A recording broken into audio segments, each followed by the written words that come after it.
invitation and allowing me and my wife to come here and visit with you and kind of just let you know what we're doing. We've gone through some trying times. Business agent for the Richardson administration and the film industry. Number one, the administration now where kind of approached the industry. So I went from 1,100 people who could tell me what to do to 172,000 people who absolutely know what I'm bring the same reputation. So we're concerned about a number of different issues, but obviously film is still closest to critical industry to the state. That's what we're here to talk about today. This meeting was called by myself and Nancy Local and this organization, this card's here. If you're not a member of a union, you can't join us if you're already a member of a union. If you're not a member of a union and you want to be kept in the loop on our political program, we have a new organization called Real Working Americans, which is a branch of Working America, which is a very successful organization that the AFL-CIO is called Community Partner. And it basically allows you to access insider information that unions have and participate with unions without having to join the union. So it's free. It says $5 on there. We have to see that. We pay the $5 for you. But there's a card right here if you want to fill it out and drop it off. We'll put you on that mailing list of Real Working America. It's a good organization. Working regulations and laws.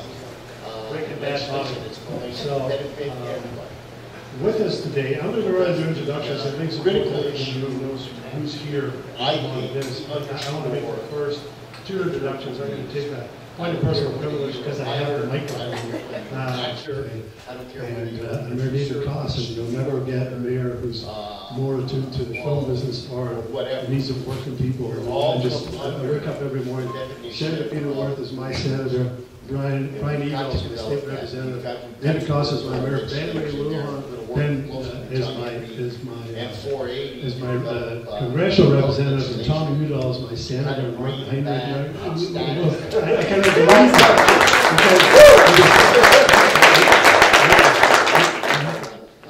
To make a couple of introductions of two former friends of the film business, and I'm happy to see them both back in the legislature. By the way, some of the blue shaded truck is the getting accident. Mexico needs to keep its parking space.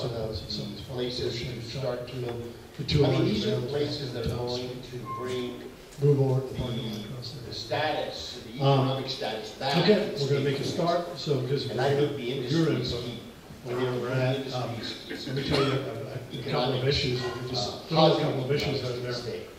We want to work together. The first is if you want to expand the cap, you've got to get the cap past Senate Finance, and it looks like Senator John Arthur Smith's still going to be there. I'm not certain, but I would say it's about as certain as the 49ers are going to be playing the Packers this afternoon.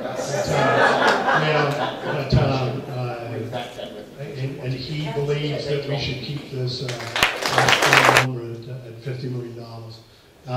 So we need to try to see what we can do to come up with within that cap. I'm a big believer in legislative intent, and I think the intent of the legislature was a $50 million cap, and that was 2 years ago. So if you want a $50 million cap, you have to put a cost of living kicker in there, so it remains at a constant $50 million, and I'm a big believer that we should look at cost of living. Nick Maniatis from the film office and I have a number of technical fixes we're moving a bill forward on because there's a number of issues that have arisen through the kind of hasty piece of legislation that we put in 2 years ago that we need to address now. Issues on LLCs versus subcompany. They're all technical issues. I'm not going to go into what the technical issues are, but there's a number of technical issues, and so there will be that technical bill that Brian was talking about that we need to move forward because we need to just deal with that. And in a separate bill, we'll look for the cap. I know that the studios are looking to increase to a 30% rebate for certain, obviously for movies that shoot in the studio. So, what a surprise. But, and one of my big things is this whole vendor issue, or you can work for a vendor but not be from here, and there's a rebate on you that's attached to you as an employee of the vendor, because the check's cut to the vendor. 161 people on Lone Ranger who did not live here. They came out of California. 161 people were rebated as New Mexicans. You know, they didn't even pretend to be New Mexicans. They worked for a New Mexico company. And frankly, we were promised by Disney. By the way, I almost got in a fight at this thing in LA over this because I'm still resent this. We were promised by Disney, that there would, people, New Mexicans would be given training opportunities on Avengers and on Lone Ranger through these vendor companies, and they would work a deal where you would be mentored to do that, and none of it happened. There wasn't one person trained on that picture. There was a 25% rebate attached to people from out of state. I think that's not fair.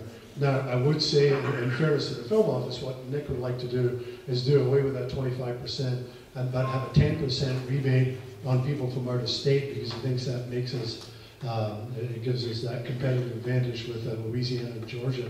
Me personally, I don't want to see a penny of New Mexico taxpayer money go to somebody who doesn't live here, who didn't create these taxes, but that's, you know, that's a philosophical discussion we can have. So anyway, to jump into this, I've got the microphone, so hold up your hand. Let's just get the discussion going. I'd like to see a kind of free-form discussion, questions for our legislators or statements, or however you want to do this.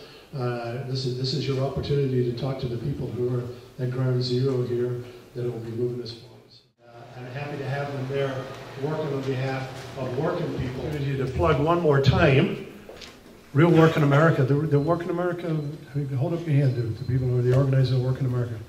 Right, talk to these guys and take some of these cards with you, because the more people we can sign up for Real Work in America, the more people we'll be networking with, and I think it's important. We're looking to get 1,000 people signed up for this organization who are not union members that we can talk to. And this is it's so anyway, I'm going to, and there's a lot of us here, so rather than take too long, I'm sure the two senators would like to know who's here, just where you're from, what is it you do, kind of an idea why you're here. So if we could do quick introductions, that would be great. I'm going to start with my friend and one of these studio moguls I talked about, Rick Clemente.